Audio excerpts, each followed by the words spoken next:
దేవునికి మేము కలిగిన కాక దేవుడు ఎంత చక్కగా మనకు కావాల్సిన ప్రతిదాన్ని సమకూర్చి యెషయా 27:3 చూద్దాం. యెహోవాను నేను దాన్ని కాపు చేయుచున్నాను. యెహోవాను నేను నీ కుటుంబాన్ని రక్షిస్తున్నా. యెహోవాను నేను నీ బిడ్డలను సంరక్షిస్తున్నా. యెహోవాను నేను సమస్తం చేస్తున్నా.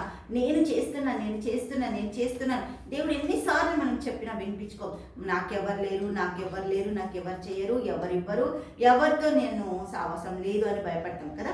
యెహోవాను నేను దాన్ని కాపు చేయుచున్నాను. ప్రతి నిమిషము నేను దానికి నీరు కట్టుచున్నాను. ఎవ్వడును దాని మీదికి రాకుండానట్లు దివరాత్రులు దాన్ని కాపాడుచున్నాను. దివరాత్రులు, పొద్దున, పగలు, రాత్రి, సాయంత్రం, మధ్యాహ్నం, ఎప్పుడు చూసినా దేవుని కాపుదల మన జీవితాల్లో విస్తరిస్తుందంట.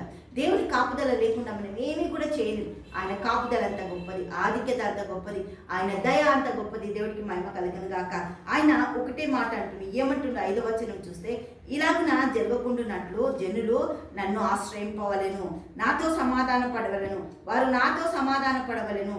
రాబో దినములలో యాకోబు వేరుపారును, ఇజ్రాయేలు చిగుర్చిపోయిను, వారు భూలోకమును ఫలభరితముగా చేయుదురు. దేవునికి స్తోత్రం. హల్లెలూయా. అతని కొట్టిన వారిని ఆయన కొట్టునట్లు ఆయన అతన్ని కొట్టినా. దేవునికి స్తోత్రం. ఏం చేస్తున్నాం? వాక్యం చదవట్లేదు, ప్రార్థన చేయట్లేదు, ఇష్టారాజ్యంగా తిరుగుతున్నాం. అయినప్పటికీ ఆయన ఎక్కడ మన మీద దండం వేయట్లేదట. యాకోబు దేవుడు ఒక దండాన్ని తప్పించుకున్నట్టు, మోసగాళ్ళలో నుంచి జీవితాలు రక్షింపబడ్డట్టు దేవుడు ఒక మాట ఇక్కడ 4వ వచనం చూస్తే, 27వ అధ్యాయం యెషయా 4వ వచనం, నా యందు క్రోధం లేదు, గచ్చుపదలు బలిరాకాసి చెట్లు ఒకవేళ ఉండిన ఎడల యుద్ధము చేయవాని వల్ల నేను వాటిలోనికి వడిగా జొచ్చి తప్పక వాటిని కాల్చేస్తా. ప్రతి పరిస్థితిని తారుమారు చేస్తా. ప్రతి విషయంలో నేను తోడుంటా.